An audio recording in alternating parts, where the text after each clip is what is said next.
Hello, my name is Vishan Thapa, and I'm going to be doing a head HEENT exam. This is my friend who has volunteered to be my patient. He's ICU nurse, Alonzi. Say hi. Okay. So first of all, I'm gonna inspect his head. Make sure there's no make sure the shape of the head is symmetrical. No bumps, no lumps. Check for any depressions, the contours. So once I'm done with that, then I'm gonna inspect, like palpate his head, palpate, look for any lumps and bumps, any contours. Check also the hair distribution. His hair looks the texture of the hair is good. No sign of baldness. He had lots of hair. So after I palpate my skull, then I'm gonna come over here and palpate his temporal. There you go. Thank you. Palpate his temporal arteries. The TMJ. Say ah. Close your mouth. Perfect. Once I'm done with that, now I'm gonna come to his frontal sinus, percus. Any pain? Nope. Okay. This is the frontal sinus. This is the maxillary sinus. Okay. Once I'm done with that, so I'm done with my head. Now I'm gonna come with my do my eyes. So when I'm doing the eyes, I'll make sure that I see his face. It's symmetrical. There's no lesions. Nothing in his face. So when I come to the eyes, I'll make sure that his eyebrows, are well distributed. His eyelashes are facing outward, which is good. So I'm gonna come over here, check the sclera of the eyes. It's white, that's what it's supposed to be. And I'll also check the palpebral conjunctiva. It's moist and pink. That's what you're supposed to see. Once I'm done with that, I'm gonna come and check. Use the light to check for any foreign bodies. Check the lens, the pupil. On this side. Check the lens, no foreign bodies. Perfect. So while I'm holding the pen light, I can also do his PERLA. PERLA stands for pupil equal round reactive to light. So what I'm doing is I'm going to shine light, sir. Look straight to me. And I'm going to check for the constriction of the eyes. Perfect. Okay, now I'm also going to check when I use my light on his left, he should constrict on the right.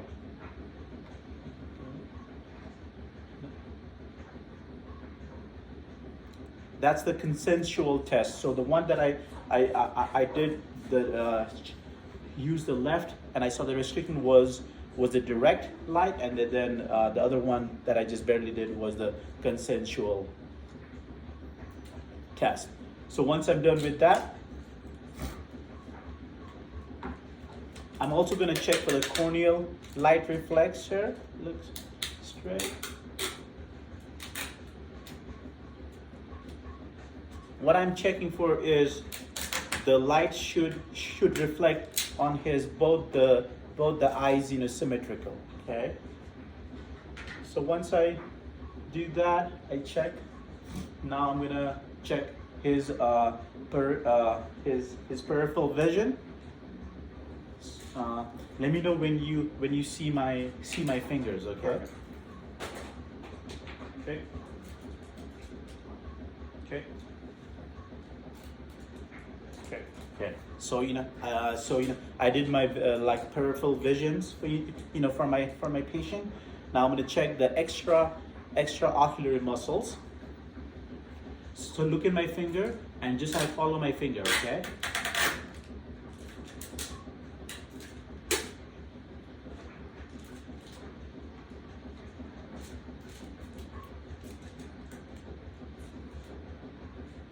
So basically his extraocular muscles are intact, and I also did the accommodation. I forgot to do that earlier when I did the PERLA. Is when you're supposed to, the finger, when you go towards your eyes, the pupils are supposed to constrict and converge.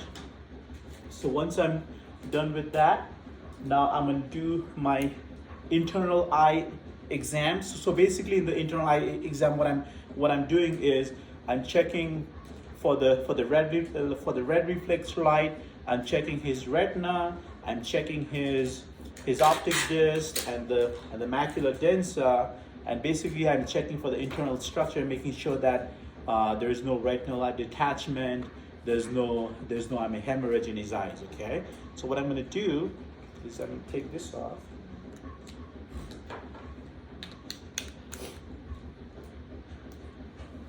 Turn this to 0. Okay. And I'm going to do check his right with my right eyes. Okay, so I'm just gonna look. Okay, I see the red reflex. I'm gonna hold here. From the side.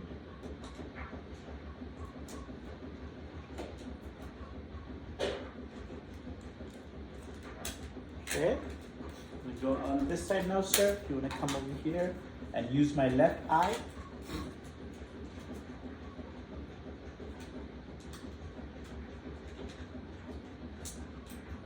So I'm gonna check.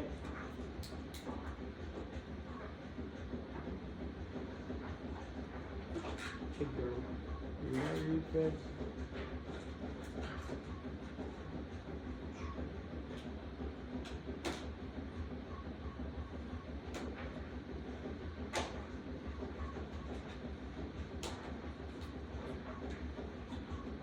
Okay, it's really difficult for me to see with my left eye, but I was able to see everything with my right eye. So I saw everything, whatever I told you before, like what we were checking in the eyes. So now my head is done, my eyes is done. Now I'm gonna come to my ears. I'm gonna inspect the ears for the symmetry of the ears. Make sure there's no lesions, no crust, no drainage, no cerament, no ear block. Yeah, ear wax. That's blocking his ear. Now I can go ahead and check his ears. And what I'm checking for the ears is basically, again, any cerumen.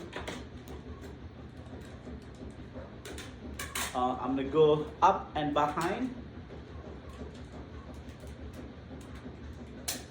And check for any. I see the tympanic membrane. Okay, so what I'm checking is for any bleeding, any wax buildup, any bleeding, and also I was also visualizing his tympanic membrane. The tympanic membrane should be pearl white, which in his case it is, and I'm also looking for those malleus, the malleus like right behind the tympanic membrane, and it's pearl, it's gray. There's no perforation, there's no bleeding, and there's no drainage. So I'm gonna come on this side, over here. I'm gonna check again behind, and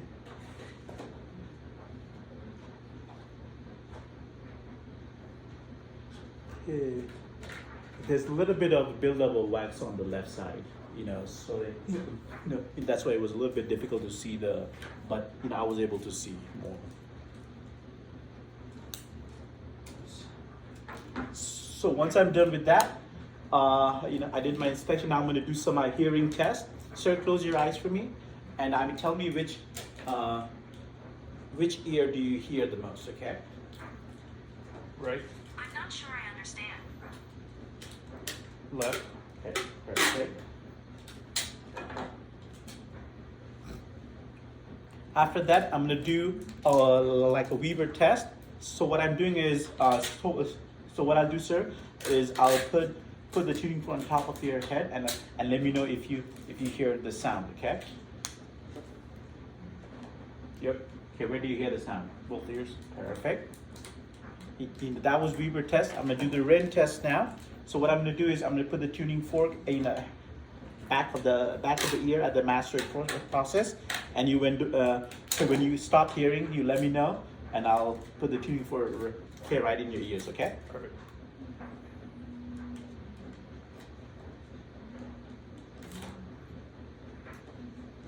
Okay. And that's louder.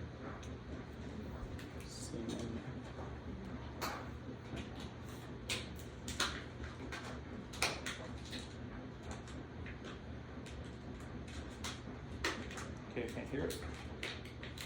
And I can hear it louder. Okay. So basically what I was doing is so your air conduction should be greater than bone conduction. So when he was not able to hear on his mastoid bone, then I put in the tuning fork and he was still able to hear, which is a normal sign for the hearing. Okay, after I'm done with my, I'm gonna palpate his ears, the tragus. Any pain when I palpate? Nope, no pain. Perfect. After I'm done with my ears, now I'm gonna go with my nose. For the nose, I'm trying to see if the nose is symmetry, there's no septal deviation, no discharges, no bleeding, and now I'm gonna inspect his nose. In the nose, you have to be very careful not to insert your speculum way too deep inside the nose, because the nose is very vascular and you might injure. So just be very careful. I'm just gonna tip the nose. Check for the check for the nasal mucosa.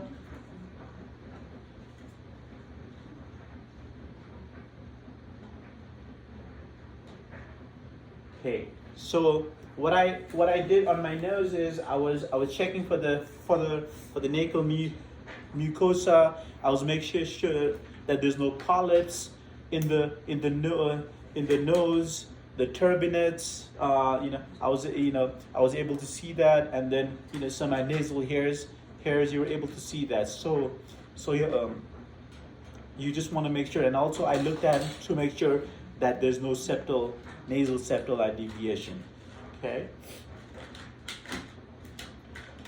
So I did that in my nose, and now I'm gonna go with my mouth. Okay.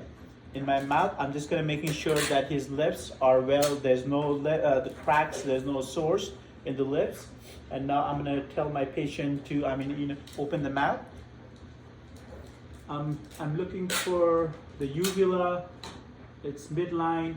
Say ah. I can see his glands, and it's visible. I can see the soft palate, the half palate, the buccal mucosa, the tongue. Okay, can you lift up your tongue for me? Lift up. Okay, make sure check the gums, the teeth.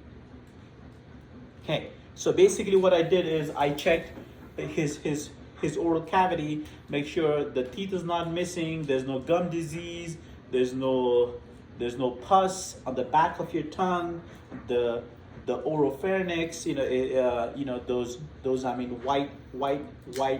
white yeasty stuff. So yeah, you want to make sure you don't see that. I looked at his uvula, his tonsils. I was able to view like 1+ tonsils on both his right and left, and you have tonsils, right? Yes. Okay. I was also able to see the anterior and the posterior pillar of his tonsils, and there's no redness, no inflammation. And you can also use a gloved hand and then tell the patient to open the mouth and just palpate the tongue. But in this case, we're not doing that. Okay. After I'm done with my mouth, now I'm gonna come to my the throat, the neck. So in the neck, I'm making sure that it's midline. There's no lumps, no bumps. It's midline. It's not deviated. And after that, I'm gonna check the lip nodes. So pre-auricular,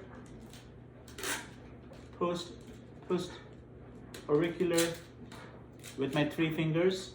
the pad of my 3 fingers, occipital, tonsil, submandibular, submental. So the sternocleidomastoid, and you have the anterior cervical nodes and the posterior cervical nodes behind the sternocleidomastoid. Supraclavicular lymph nodes,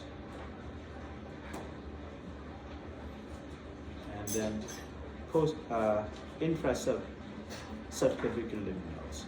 Okay, so basically, I'm feeling for small lumps, but not too huge that they're enlarged, lymph nodes. And you want to make sure that you tell the patient that if he feels pain when I'm palpating, because you're not supposed to feel pain when I palpate it. Did you feel any pain? Okay. So once I'm done with that, now I'm going to come and check the trachea. Inspect the trachea. Can you swallow for me? Perfect. The trachea is not deviated, it's midline. And now I can okay, now I will also inspect the thyroid to make sure that there's no lumps on one side or both sides. So in any case I didn't see anything, I can either check the thyroid gland in the front, or I can go behind. What you do is you go to the cricoid cartilage. I can turn over here a little bit. So cricoid cartilage. Okay. And I'm trying to palpate the left and the right thyroid. And then go ahead and swallow for me. Okay. One more time. Okay. I'm just feeling for any lumps, any bumps, and I didn't see anything. And that was for the thyroid. And with that, I did my neck exam. Okay, thank you very much. Thanks a lot. No problem.